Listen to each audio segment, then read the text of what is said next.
ब्रह्मरुद्ध्यान प्राण सत्संग अष्टावक्र गीता। जिज्ञासु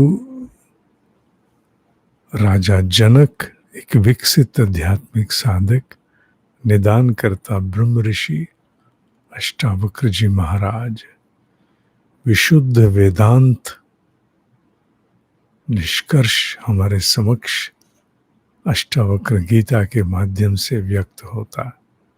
आज का श्लोक आपके सामने। अहो विकल्पितम विश्वम अज्ञानात् मयि भासते रूप्यम।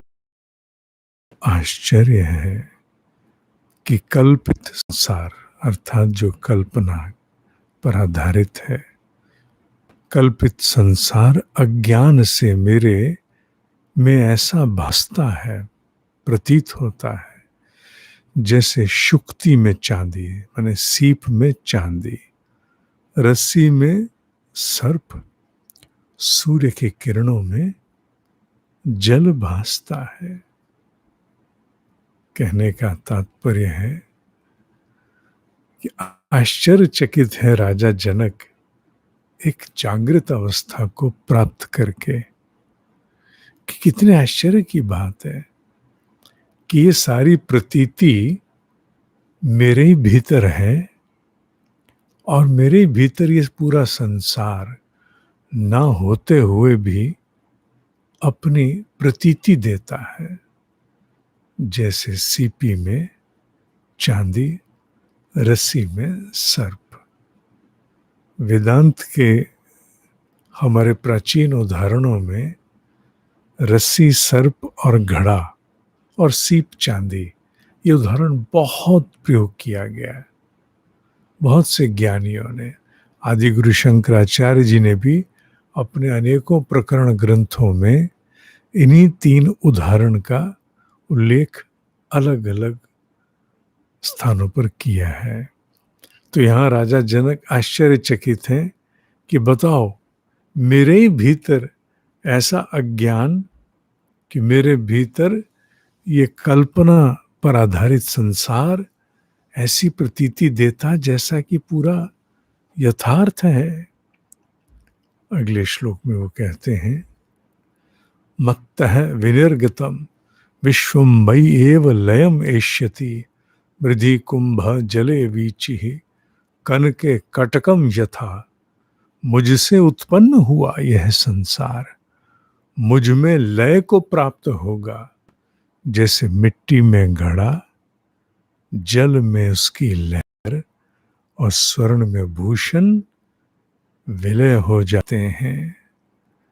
फिर से आश्चर्यचकित है कि मुझ में यह संसार विलय हो जाएगा, अर्थात जागृत अवस्था में और कुछ नहीं, यही जगत जो प्रपंच रूप बाहर भिन्न दिखता, विविध दिखता, ये जागृत अवस्था में उसी साधक, उसी जीव में जाकर के विलय हो जाता, जैसे मिट्टी में घड़ा, जल में उसकी लहर विलय हो जाती और स्वर्ण में आभूषण। आभूषण अलग अलग प्रतीतियां देते हैं। इसका ठीक सुंदर उदाहरण एक और प्राचीन ग्रंथों में आया, जैसे मकड़ी का जाल। मकड़ी अपना जाल बुनती है, विस्तृत जाल, उसमें अपनी जीवन लीला चलाती है, अपना पूरा व्यापार चलाती है, और समय आने पर पूरा जाल अपने ही भीतर निगल जाती है, तो जाल का कोई अस्तित्व नहीं है, वो तो उसी की उत्पत्ति है। उसी प्रकार यहाँ उदाहरण देते हुए माया रचित संसार के विषय में एक जागृत आत्मा बोल रही है, सामान्य नहीं, जागृत। उसने देखा कि ये तो सब मेरे ही भीतर से उठने वाली प्रतीति है, इसका अपना कोई अस्तित्व नहीं है। ये कहने का अधिकारी कौन हो सकता है? ब्रह्म ऋषि स्तर को प्राप्त कोई जागृत आत्मा, जैसे राजा जनक। अभी हमारी अवस्था ऐसी नहीं कि हम इसका उद्घोष या इसकी स्थापना कर सके, परंतु गत्वा सत्य यही है जिसे हमें भी प्राप्त होना है। इस रविवार 14 सितंबर प्रातः 7:30 भक्ति योग आरंभ होगा।